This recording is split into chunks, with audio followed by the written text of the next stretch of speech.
quoi? C'est l'un des titres iconiques de Jane Birkin qui nous a quittés à l'âge de 76 ans. C'était une icône de la chanson mais aussi du cinéma français. Elle a été retrouvée chez elle par son aide-soignante. Jane Birkin, une voix intime, un regard bleu et un sourire rayonnant qui restera sans nul doute encore longtemps dans la mémoire des Français. Et nous retrouvons Maxime Gondolo en direct de la rue de Verneuil à Paris. Ici, Maxime, l'émotion est forte. Oui Arthur, c'est au 5 de la rue Verneuil que je me trouve et c'est là qu'elle habitait avec Serge Gainsbourg de 1969 à 1991. Une rue où des fans commencent à se rassembler et venir rendre un dernier hommage. Pour Betty, d'un an son aînée, elle représente toute sa jeunesse. C'était toute une époque, elle était tellement charmante, avec son petit accent. Douée comme tout, un cadeau de voir une femme comme ça, tellement naturelle. Je les ai connus, mais amoureux comme pas possible. Et donc, Serge Gainsbourg, c'est l'homme qu'elle a aimé le plus, sa vie. Jane Birkin qui était comédienne au début de sa carrière, mais c'est la chanteuse qui est restée dans la tête de Marion qui a encore plusieurs de ses musiques en tête. Oh, je t'aime moi non plus avec Serge Gainsbourg. Ah, une autre que j'aimais beaucoup, c'était je suis venue te dire que je m'en vais. Elle pleure dedans. Et tes larmes n'y pourront rien changer. Enfin voilà, je suis triste qu'elle soit partie. Je suis triste pour sa fille, sa famille. En mai dernier, Jane Birkin a connu des problèmes de santé. Ses concerts ont été reportés mais pas annulés. Rien n'entamait son optimisme. Ici, les gens continuent de venir devant son ancienne maison. Merci Maxime Gondelot en direct pour Europe 1 de la rue de Verneuil où elle a habité avec Serge Gainsbourg jusqu'en 1980. Mathieu Alterman, bonsoir. Bonsoir. Vous êtes le chroniqueur pop culture d'Europe 1. Comment commence la carrière de Jane Birkin? Ça débute outre-Manche. Oui, Jane Birkin, au départ, est la femme du compositeur de musique de film John Barry. John Barry qui a composé toutes les musiques des plus grands James Bond. Mais elle est malheureuse en amour. Il ne s'occupe pas d'elle. Il s'y intéresse 2 mois. Après, elle est obligée de fuir avec sa fille Kate. Elle arrive en France. Et puis, c'était une actrice de second rôle. Elle était dans le blow-up d'Antonioni. On la voit dans La piscine également de Jacques Deray. Et puis, elle a ce film qu'elle tourne, qui s'appelle Slogan avec Serge Gainsbourg. Elle le rencontre sur ce plateau. Et au départ, ça se passe pas bien parce que c'était une actrice de remplacement, ça devait être Marisa Berenson, ça devait pas être Jane Birkin. Gainsbourg se dit qui c'est celle-là. Il sort de son histoire d'amour avec Brigitte Bardot, mais Gainsbourg, qui était très intelligent, se dit que finalement, elle est plus moderne que Bardot parce que Jane Birkin, c'est l'hippie chic. Bardot, c'est la plus belle femme du monde, mais elle est là depuis les années 50. Et pour avoir une modernité, un nouveau personnage, Jane Birkin est idéale. C'est pourquoi, et c'est ce que je dis depuis ce matin, il faut cesser de dire que Jane Birkin était la muse de Serge Gainsbourg. Les deux étaient la muse de l'un de l'autre, en fait. Les deux se sont apportés énormément de choses. Et ça tombe bien que vous parlez de cette question de muse. Elle était donc, vous l'avez dit, la muse de Serge Gainsbourg et il était sa muse.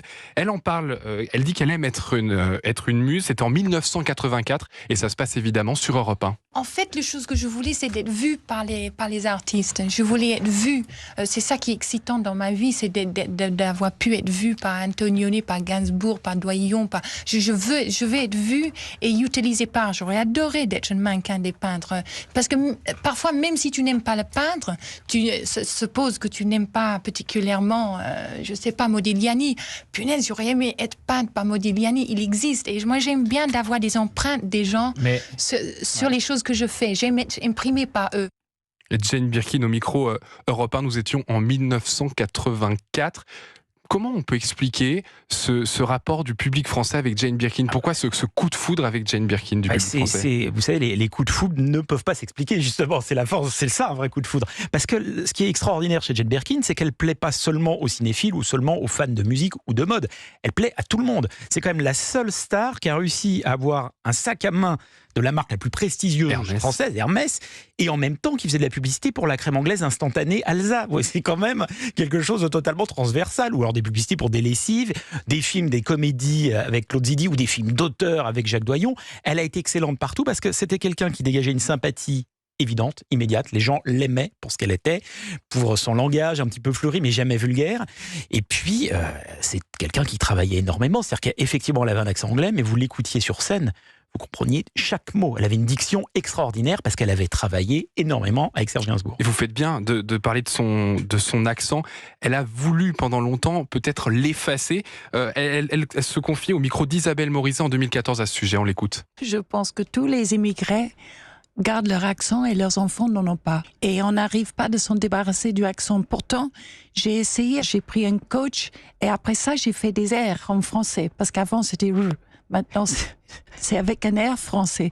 Mais c'est vrai que je me gourde dans les masculins, les féminins et je suis cuit un peu avec le passé, le présent et le futur.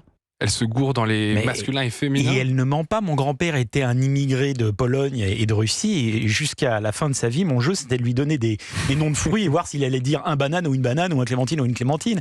Et c'est ce que les gens aimaient. Il faut aimer les gens qui ont cet accent, qui perdure et qui aiment en même temps la France. Et c'est ce qui faisait aussi son charme. Alors on l'a parlé, Jane Birkin, grande artiste, mais qui a aussi vécu un certain nombre de drames dans sa vie. Oui, des drames, évidemment, la mort de sa fille Kate, ça a été absolument tragique. La séparation avec Gainsbourg a été une tragédie parce que la vérité, c'est qu'ils s'aimaient jusqu'au bout. C'est-à-dire même jusqu'en 1991, lorsque Serge Gainsbourg meurt, ils s'aimaient encore. La chanson Quoi, dont le texte est déchirant, a été écrite en 1986, 6 ans après leur séparation. Donc, notre amour fou resterait que des cendres. Enfin, c'est quand même bon. Et ils se séparent dans les fin des années 80, mais ils continuent de travailler. Ils se séparent début des années 80. Ils se séparent en début des années 80, en 1980, mais ils continuent de travailler ensemble. Alors justement, quand ils se séparent en 1980, tout le public et tous les gens du métier se disent ils ne vont plus jamais travailler ensemble. Et en 1984, Serge Gainsbourg lui écrit un album qui s'appelle Baby Alone in Babylon, qui est une loupe sur leur séparation. C'est-à-dire que ça décrit tout. Enfin, c'est extraordinaire.